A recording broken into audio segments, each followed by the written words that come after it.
अमन एक सपना लेकर मुंबई आया था। तभी वह 24 साल का था। उसे मूवी डायरेक्टर बनना था। इसके लिए अमन ने विदेशी फिल्म अकेडमी से डिग्री भी हासिल की थी। उसके पिताजी का कपड़े एवं केमिकल का बिजनेस था। वह उससे बहुत प्यार करते थे, इसीलिए बेटे के हर एक सपने की कदर करते थे। पिताजी ने अपनी सहमति जताते हुए ही उसे मुंबई भेजा था। अमन के लिए उन्होंने गोरेगांव में एक पुराना बंगला रेंट पर लिया। वह ये बात अच्छी तरह से जानते थे कि अमन जिस भी बात को मन में ठान लेता है उसे पूरा करके ही मानता है। अमन जब पहली बार मुंबई आया तब एक कैब वाले ने उसे रेंट पर लिए हुए बंगले पर ड्रॉप किया। तभी पहली बार अमन ने उस बंगले का नाम और खासियत सुनी और वह सुनते ही ठहाके मारकर हंसने लगा। टैक्सी वाले ने कहा कि यहाँ के लोग इस बंगले को सतरंगी बंगला या भूत बंगला के नाम से पहचानते हैं, क्योंकि कभी कभी रात के वक्त बंगले की खिड़कियों के हर एक कांच पर इंद्रधनुष की तरह 7 रंग चमकते दिखते हैं और एक सफेद ड्रेस पहनी एक लड़की छत पर टहलती हुई दिखती है। अमन ने कैब वाले को दूसरे दिन 11 बजे आने के लिए कह दिया और एडवांस किराया भी दिया। बाद में कैब वाले ने जो कुछ भी कहा उसे अनसुना करके उसने बंगले में प्रवेश किया। सभी सामान को सेट करने के बाद वह फ्रेश होने के लिए बाथरूम में गया। अमन जब बाथरूम में आईने के सामने अपना चेहरा साफ कर रहा था तब उसे ऐसा लगा कि उसके कान में धीरे से किसी ने कुछ कहा हो, पर उसने उस आवाज को तवज्जो नहीं दी। उसे लगा कि लंबी रेल यात्रा करने से उसे ऐसे आभास हो रहे होंगे। फ्रेश होकर उसने थर्मस में लाई हुई कॉफी पी ली और हाउसकीपिंग वर्क एजेंसी को कॉल किया, क्योंकि उसे घर के काम के लिए नौकर चाहिए था। हाउसकीपिंग एजेंट बोला कि कोई भी स्थानिक व्यक्ति आपके बंगले में काम करने के लिए राजी नहीं है। स्थानीय लोगों का मानना है कि उस घर में एक लड़की की आत्मा रहती है। अमन बोला, अगर स्थानीय लोगों में से कोई तैयार नहीं है तो फिर शहर के बाहर से बुलाओ, पर कुछ भी करके एक नौकर की व्यवस्था करो। इसके लिए एजेंट ने अमन से 2 दिनों का समय मांगा और फोन रख दिया। रेल यात्रा से थके हुए अमन ने साथ लाए हुए सैंडविच खाए और सोफे पर ही लेट गया। लेकिन उस नई जगह पर उसे नींद नहीं आ रही थी। फिर उसने सोचा कि क्यों ना छत पर थोड़ी देर टहलकर ताज़ी हवा का मजा लिया जाए। ऐसा सोचकर वह छत की तरफ निकल पड़ा। छत की तरफ जाते वक्त अमन को खुद के कदमों के साथ साथ किसी और के कदमों की आहट भी सुनाई दे रही थी। अब अमन को महसूस होने लगा कि बंगले में वह अकेला नहीं है। अमन बचपन से ही निडर व ईश्वर पर पक्की आस्था रखने वाला लड़का था, इसलिए वह आज तक कोई भी काम अधूरा छोड़कर नहीं भागा था। इस बार भी उसने अपने मन को पक्का कर लिया और छत की ओर बढ़ता रहा। वहां पहुंचने के बाद उसने माता पिता को एक फोन करके अपनी खुशहाली की खबर दे दी और छत पर खड़े रहकर आसपास की जगह देखने लगा। उस वक्त भी अमन को महसूस हो रहा था कि कोई तो उसके पीछे खड़ा है। उसने धीरे से पीछे मुड़कर देखा, लेकिन वहां पर कोई नहीं था। कुछ देर टहलने के बाद अमन बेडरूम में जाकर निद्रासन में लीन हो गया। मध्य रात्रि के बाद नींद में ही उसे किसी लड़की के रोने की आवाज आ रही थी। वह आवाज ठीक उसके बेड के नजदीक से ही आ रही थी, लेकिन नींद और थकावट की वजह से वह रजाई में ही दुबका रहा। दूसरे दिन सुबह कैब वाले ने उसे 10:30 बजे कॉल किया और कहा, सर आपने मुझे 11 बजे पिक करने के लिए कहा था, क्या आप तैयार हैं? अमन ने घड़ी देखकर कहा, तुम आ जाओ, मैं फटाफट तैयार हो जाता हूँ। अमन वक्त का पाबंद था। उसे 12 बजे तक मुंबई में एक डायरेक्टर के ऑफिस पहुंचना था, इसलिए जल्दी जल्दी से तैयार होने में जुट गया। तैयार होते वक्त उसके दिमाग में कल शाम से हो रही सारी घटनाएं एक एक करके आ रही थी। ठीक 11 बजे वह कैब वाले से मिला। वह उसे आश्चर्य भरी नजरों से देख रहा था। कैब वाले ने अमन से पूछा, साहब जी क्या आपको रात को ठीक से नींद आई? अमन बोला, बहुत बढ़िया नींद आई। डायरेक्टर से मिलने के बाद वह अमन की पर्सनालिटी से काफी इम्प्रेस हुआ और उसे अपना असिस्टेंट डायरेक्टर नियुक्त कर दिया। पहले ही दिन मिलने वाली सफलता से अमन काफी खुश हुआ। रात का खाना खाकर जब वह घर पहुंचा तो घर के अंदर का नजारा देख हैरान हुआ। जल्दबाजी में वह जैसा घर छोड़कर गया था वह वैसा नहीं था। घर बहुत ही साफ सुथरा थी। बाथरूम में रखे हुए गंदे कपड़े भी किसी ने धोकर बालकनी में सुखाने के लिए रखे थे।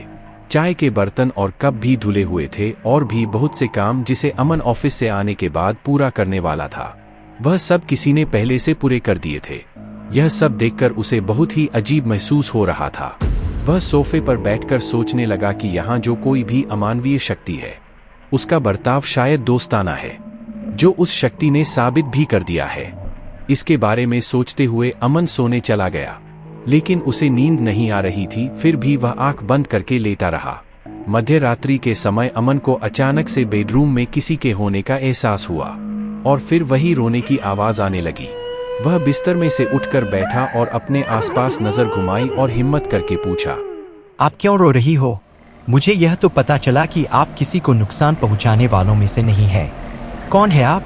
उस रोने की आवाज में एकदम से ब्रेक लगा और फिर वह बोली, मैं एक पीड़ित आत्मा हूँ जिससे कोई हमदर्दी नहीं रखना चाहता और जो 20 साल से इसी बंगले में कैद है। जो भी इंसान इस बंगले में आता है आधी रात से ज्यादा टिक नहीं पाता। तुम पहले इंसान हो जो यहाँ डटकर रुके हो, वरना हर कोई मेरी फरियाद सुने बिना ही भाग जाता है।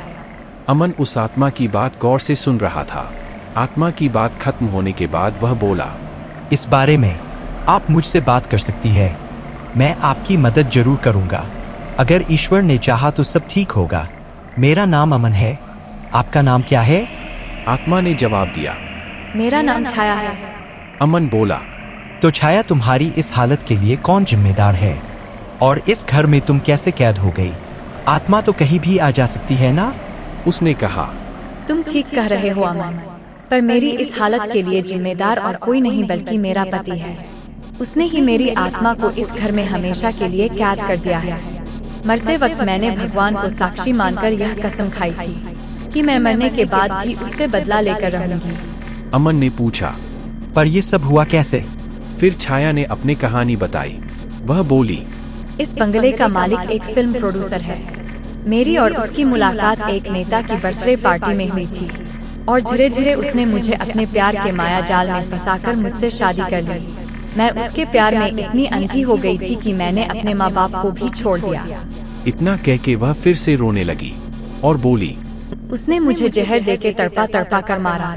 फिर एक बंगाली तांत्रिक की मदद से मेरी लाश इसी बंगले के गार्डन में कहीं दफना दिया और मेरी लाश को 7 रंगों की पट्टियों के जादू से बांध दिया।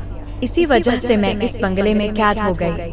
मैं जब भी यहाँ से निकलने की कोशिश करती हूँ, वो 7 रंगों का जादू मुझे रोक देता है। तुम्हें मेरी लाश ढूंढकर सारी पट्टियाँ निकाल के जलानी होगी, तभी मैं यहाँ से बाहर निकलकर अपना बदला पूरा कर सकती हूँ, जिससे मुझे मुक्ति मिलेगी। अमन बोला, ठीक है छाया, मैं ये तुम्हारी मदद जरूर करूंगा, पर मुझे थोड़ा वक्त दो। वह बोली, यह काम तुम्हें छुपकर करना होगा, क्योंकि उस शैतान के यहाँ बहुत से खबरी और दोस्त हैं। अमन ने कहा, ठीक है। उसके बाद अमन सो गया और छाया भी खामोश हो गई। सुबह जब अमन उठा तब उसके बगल में गर्म कॉफी का मग था। अब अमन को ये तो पता था कि कॉफी किसने बनाई थी। कॉफी पीने के बाद उसने सुबह के नित्यकर्म निपटा लिए और गार्डन में टहलने चला गया। वह ये सोचते हुए गौर से निरीक्षण कर रहा था कि तांत्रिक और बंगले के मालिक ने छाया की लाश कहाँ छुपाई हो सकती है। अमन ने पूरे गार्डन का 2 बार चक्कर लगाया, पर कोई अलग या निशान वाली जगह उसकी नज़र में नहीं आई। बाद में वह नहाने चला गया। नहाने के बाद उसके लिए टेबल पर नाश्ता भी तैयार था। उसने कहा, थैंक यू छाया। छाया बोली, कोई बात नहीं, मैं तुम्हारे लिए इतना तो कर ही सकती हूँ। इन सब में 3 दिन गुजर गए, पर उसे वो जगह मिल नहीं रही थी। चौथे दिन सुबह अमन गार्डन में टहल रहा था, तभी उसका ध्यान एक जगह ने आकर्षित कर लिया, जो कि ठीक बंगले के पीछे थी। पूरे गार्डन के फूल मुरझाए हुए थे, मगर उसी जगह के फूल वैसे के वैसे ही थे। अमन ने वहां पर जाकर ठीक से देखा तो वह फूल किसी अलग ही जाति के थे। वो मुरझाते नहीं थे और वहां की मिट्टी थोड़ी सी काले रंग की थी। वह समझ गया कि छाया की लाश यहीं पर है। उसके बाद अमन अपने काम निपटाकर ऑफिस चला गया। शाम ऑफिस से घर आते वक्त बगीचे के लिए कुछ प्लांटर्स और खुदाई का सामान लेकर आया। रात के समय ठीक 1:30 बजे उसने छाया को आवाज दिया और कहा कि तुम्हारी कैद आज खत्म होगी। छाया ने पूछा, कहाँ है वह जगह? अमन बोला, बंगले के ठीक पीछे है। अमन खुदाई का सामान लेकर बाहर निकल गया।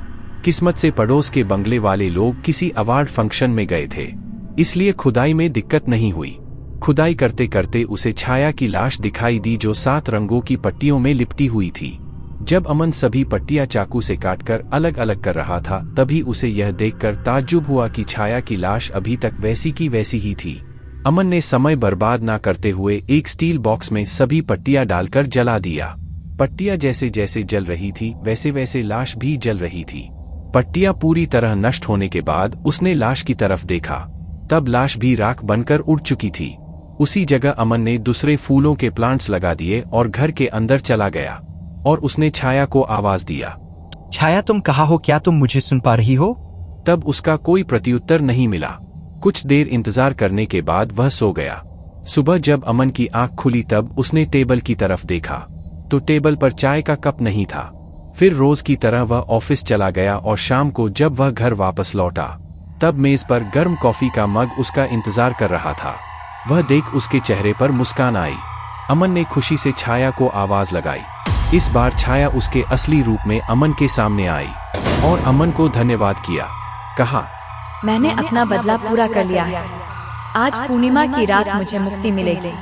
फिर अमन ने एक ठंडी हवा का झोंका महसूस किया और छाया 7 रंगों के जादू से हमेशा के लिए आजाद हो गई। और अमन के कान में जाते जाते उसने आखिरी शब्द कही, ईश्वर तुम्हारे सपने पूरे करेगा। तो दोस्तों, आपको यह कहानी कैसी लगी ये कमेंट बॉक्स में जरूर बताएं। आपको ऐसी कहानी में दिलचस्पी है तो इस चैनल को सब्सक्राइब कर ले ताकि आपको नई नई कहानी हमेशा मिलती रहे।